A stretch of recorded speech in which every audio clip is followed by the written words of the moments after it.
Welcome back to another episode of Zarpado, a passion podcast.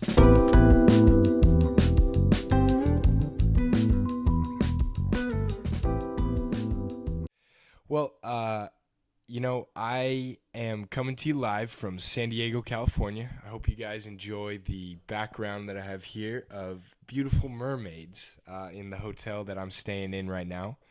And I do apologize if I sound a little congested. I have had the flu, so it was real hard to get myself to actually come here today, but it's it's a special occasion because this is the official 40th episode. And it's pretty crazy to think about having recorded 40 episodes of the podcast. So today I've had the idea to do an episode that has been on my mind for a while. I wanted to do a solo one where I just came and talked about one of the most important parts I feel of my show. So here on the show, as you know, I interview guests from around the world about passion. And a segment that I like to do, for those of you who are my loyal weekly listeners, I like to do a segment called Zarpado Momentos. And so today will be a breakdown kind of what those are. I'll share a couple of them with you, and we'll just kind of take it from there. So when I started this podcast back in almost, I want to say September of last year, I came up with this idea of Zarpado Momento. And for those of you who know what that is, or those of you who don't, it's really something that marks your life in a positive way. Okay, so the frame of mind that I always use it to help people understand is, I feel like we always talk about these moments that we have in our life that are trauma or canon events, as you will, but those are usually kind of in a negative light. So I just remember thinking to myself, why is it that there has to be these moments that mark your life in a certain way that are negative? Why can't there be these moments? And it's not that why can't there be, it's why don't we share those more? Because everybody has their moments in their life that they remember something for some reason. Okay, so I have a few of my own that I want to get into sharing, but I want to talk about real quick what I've kind of learned from all the guests that I've had on my show that have told me about their Zarpado Momentos. And, one of the most amazing things is, apart from listening to these amazing stories that people share with me and that people remember in some way, shape, or form as some important life event, I love the way that their eyes light up when they're telling me these stories of moments that have really marked their life for better. If you think of when I did my episode with Lucas Quinn, and he talks and describes his moment in basketball where he was the center of the best play of his entire career, going coast to coast, scoring the winning point with the entire city, literally the entire city there at the game. And just having him describe, how it felt to score that with his family there, with all his friends there, it just was an amazing thing. And to be able to see his face while he was telling it, to see giving him a play-by-play, picture-by-picture moment of the Zarpado Momento was just truly a beautiful thing, and that led me to kind of realize that everybody that I meet, of course I want to learn about their passion, of course I want to learn about who they are, what they do, why they do it, but really I want to learn about the moments in their life that they recognize as an over-the-top passionate moment, and I wanted to make sure that everybody who watches this show knows that this is going to be a key part of my show. It has been, and it will be, these Zarpado Momentos. Remember, there are moments that mark your life for the better. Almost these that you qualify as life-changing moments. So, as you guys probably know, I have a lot of Zarpado Momentos that I've had in my life. But I have a couple of really important ones that I felt were very important to share on this podcast, especially for the 40th episode. So, the first one that, I always tell when I would do the work that I did with soul effects, and I told it in my speech, which that one could be over the top Zarpado Momentos when I gave my speech at my college graduation. However, I don't know if everybody, especially the people that I've met out on the road in my travels and that have listened to my podcast, know about it. So this goes back to when I was 15 years old. I had just started working with my father as his assistant in DJing. So for those of you who, whenever people say, oh yeah, my first job was DJing with my dad, people think, oh man, were you in the clubs? What were you doing? It wasn't exactly that. My first event was a middle school dance. And as you can imagine, for those of you who are, of course, from the States and went to middle school dances, you remember how awkward those were. Just you and all your fellow 6th and 7th and 8th grade classmates dancing in a gym. That was the first time a lot of us, were interested in guys and girls, especially in our grade. And this was kind of a opportunity to, experience that. And keep in mind, I don't know, I'm kind of explaining this as if I were in middle school there. I was in high school, but I had this kind of frame of knowing what the dances were like, and then now to be working them with my dad at age 15, it was just hilarious to be able to see all these 12 and 13-year-olds, awkwardly standing out in the middle of a dance room, hands in their pockets, off to the sides of the room, really trying to do anything else but be there and, basically survive this awkward time in their life. However, for me, the reason why this was so important was because when we first got there, I remember nobody was dancing. None of these kids were dancing. It was just my dad playing music for an empty dance floor of all these kids who were standing off to the sides of the room with their hands in their pockets, as I mentioned. But throughout the night, a beautiful thing happened. My dad would do things to bring the kids out onto the dance floor. Excuse me. He would do things to bring them out onto the dance floor. He would do games. He would call people out and say, hey, grab your friends, bring them out there. He would do, little incentives with the lights, having cool light shows where, maybe some of them felt that they had the cover of the darkness or the crazy lights. But, I'll never forget when my dad, towards the end of the night, he, got the kids in a good rhythm to where he played a couple of, popular songs that really got their attention. And that allowed them to pause. What the heck? Did it stop recording? So, as I was mentioning, my dad had these kids out there, and they were just terrified to dance. And, he got them in a rhythm, as I mentioned, of getting out of their shells to go out and start doing some dancing. And I'll never forget when I looked over to the side and saw my father's face. And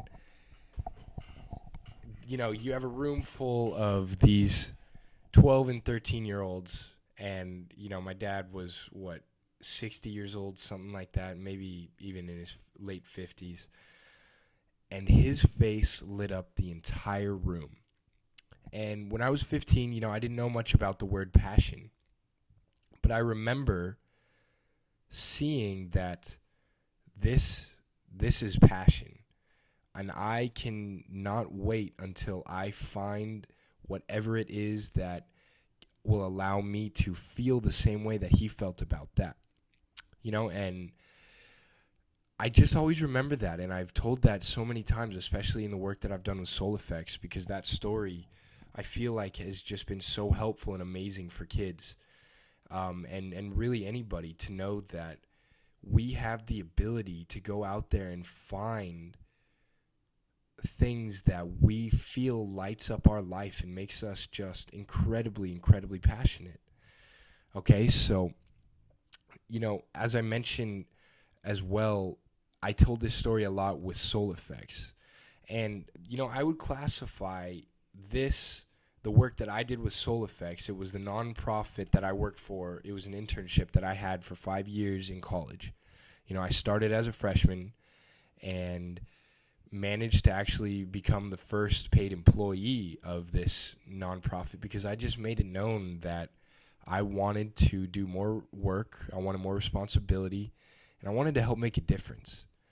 And this amazing, amazing program, Soul Effects, is what gave me the definition of that one night that I had with my father at age 15.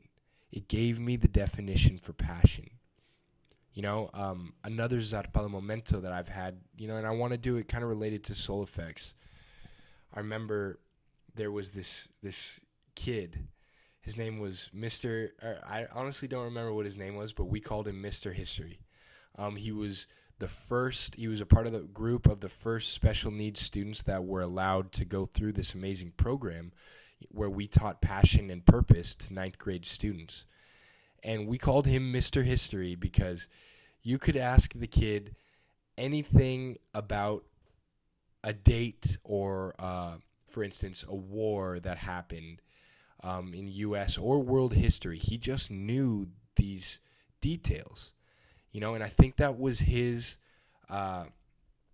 passion or focus, if you will, for his what put him on the spectrum, is he could just recall any date and tell you the history for things surrounding it. And I love this kid because he would participate, and I could find a way to get through to him in the program that we were teaching, because I would use the history. I would use the things that he loved to get through to him and hear about what it is that he was passionate about, what he loved, and find a way to connect.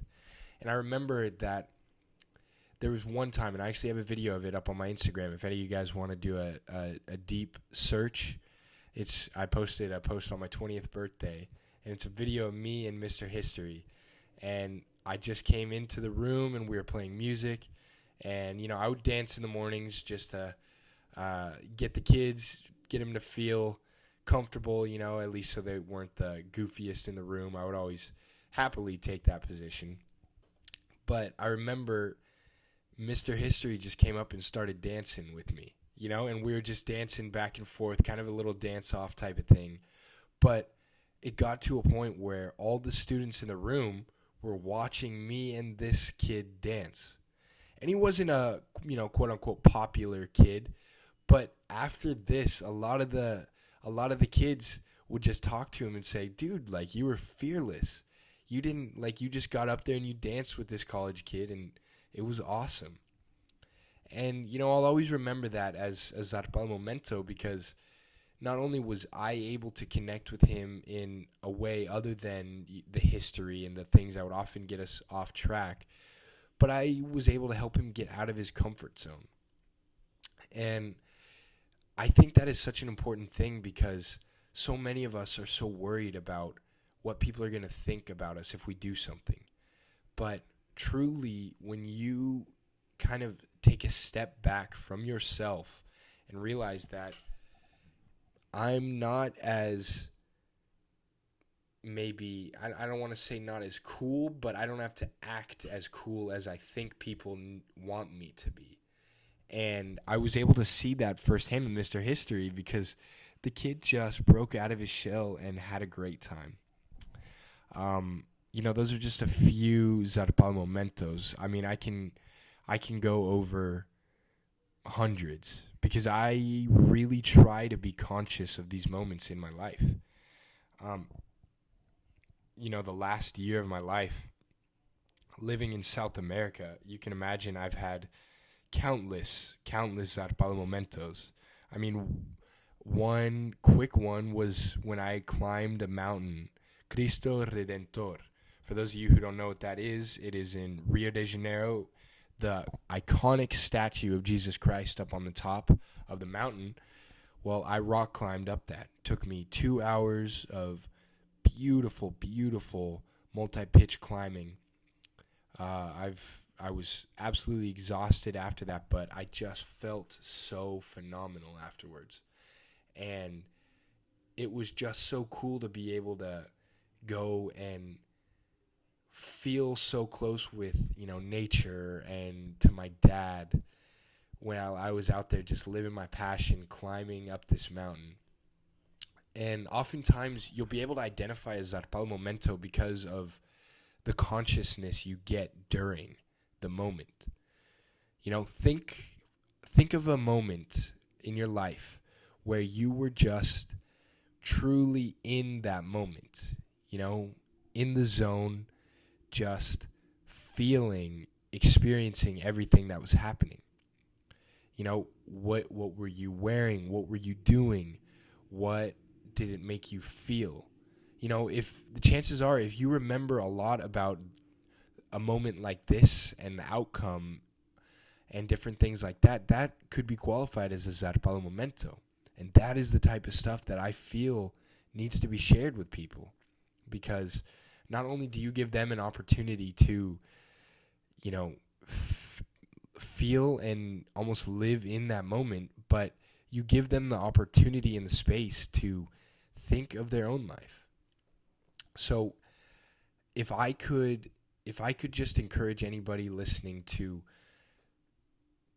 cultivate these moments and try to help cultivate them in others, think of the world we would live in if people were going around sharing these amazing special moments where they were just living life to the fullest, living their passion, living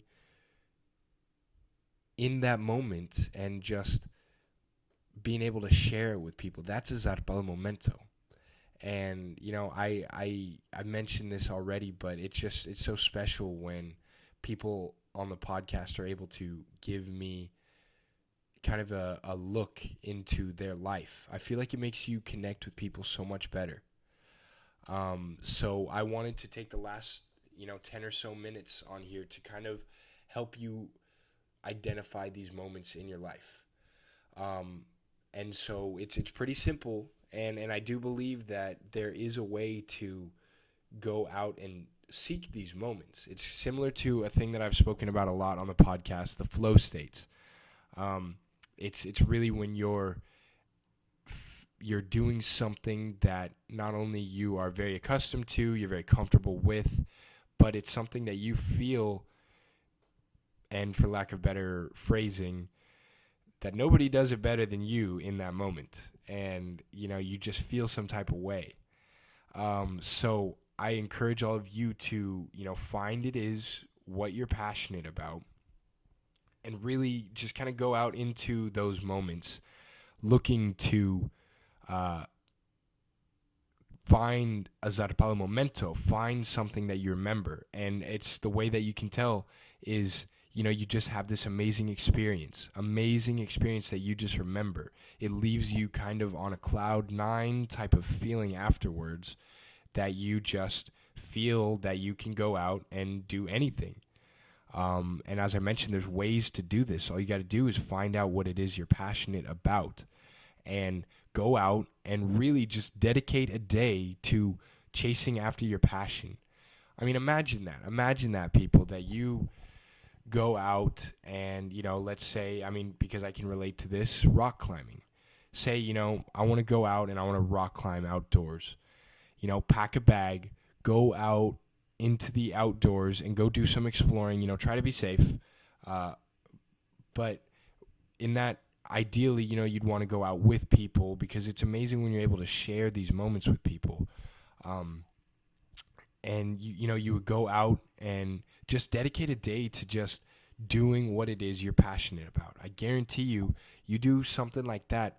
When you come back after that, and it's, the next day, and you think about the day that you had prior, you're just going to remember it as this over the top amazing day where you just got to do what you were passionate about. And really remember that as kind of a framework for when you want to have a good day, when you want to have a Zarpado momento. Realize that that's kind of something that you can control. It's something that you can do. And, once you realize that you have the control for these things, you're going to start noticing kind of a pattern in the fact that you are kind of taking some control in your life. And, I mean, I know all of us can really benefit from finding ways to control some things, whether they be bad habits, different things like that in your life. I mean, this is one thing, a positive thing that you can control, because as you all know, I like to kind of stick on a positive note on this show, because there's just not enough of that positivity and passion in the world, that I want to have a show that can kind of help us with that. So, I really said what I wanted to on the topic of Zarpado Momentos, and I kind of wanted to take the last few minutes to just kind of share with you all what I'm looking at for the future. I just started working with this amazing guy named Joa. Shout out to Joa. If you listen to this, I'm really looking forward to our relationship and our mentorship. I met this amazing guy at my mom's birthday dinner. And I was with my girlfriend in Sacramento, and we went out to a happy hour at a Mexican restaurant, and we were talking to this guy who was the girlfriend of a friend of my mom's who was there. Anyways, we were just sitting at this dinner table, and he was sharing with us about how he's an entrepreneur and how he's got this travel company where he talks to locals from around the world in different cities, and has them create a blog or a website talking about things to do in their respective cities. And so Tony and I were talking to him about Santiago, and we were talking to him about some things to do, and Tony just kind of looked over it and gave him some key pointers. And it was just amazing that we were able to help him with this website that he has, and this kind of passion project company that has, allowed him to see so much of the world for the past 10 years. And the more we got to talking, the more we kind of had in common in regards to traveling and passion. And we set up a call to do a to just kind of share a little. I told him about my podcast and different things like that, and he gave me some amazing ideas of how I can really grow not only my listeners, but my reach and availability for finding these high caliber people to interview. And it just got me so excited for the future and for everything that could become of this podcast. And so in connecting with him, I just straight up asked him for a mentorship. Would he be open to mentoring me? And keep in mind, I'm sharing this with you guys because I just want to share about some amazing things happening in my life. Some reasons why I may not have been as present on the podcast. I know I missed a couple episodes here and there. However, it doesn't mean that I'm not serious or 100% committed to giving you guys an amazing show. So I really look forward, and I hope that this is a turning point, this episode 40, because I can qualify these last few weeks in the work that I've been doing as Zarpado Momentos, left and right. Because like I told you guys, I've just been working on doing things that I'm passionate about, and it's amazing when you find yourself living what it is you're passionate about, and you find a way to just be conscious in the moments, as things are happening, because it's all up to you. It's all up to you guys, and it's all up to truly to you and the person that you believe yourself to be, to go out and create the life you want to have. An episode that I want to do coming up is going to be based on the question, can you have it all? So I kind of want to leave you guys today with that question. For those of you who listen, take this into your next week. Can you have it all? Because it's really funny the answers that I've been given from people as I ask them that question. And since I don't want to give that away, because I think I want that to be the episode for next week. Excuse me. But truly, think about it. Can you have it all? And everybody has a definition for what they believe would, quote unquote, be all. But, ask yourself, can you have it all? Do you deserve to have it all? Do you deserve to have the things that you want in your life? A simple answer would be yes or no. But really think about what it is that you want. And that, my friends, I think can put you into a Zarpado Momento. So thank you so much for tuning in for this week's episode. I know it was a short one, but I just wanted to hop on here and share some amazing, powerful stories with you, allow you to know that this show that I have here is something really special and dear to me, and that on top of that, for everybody that I interview, I'm going to ask them about their Zarpado Momentos, because like I told you, it just sparks a light within them. And I want that light to be within each of you. So go out there, try to create those Zarpado Momentos, and live your passion. Thank you so much. This has been episode 40 of Zarpado, a Passion Podcast.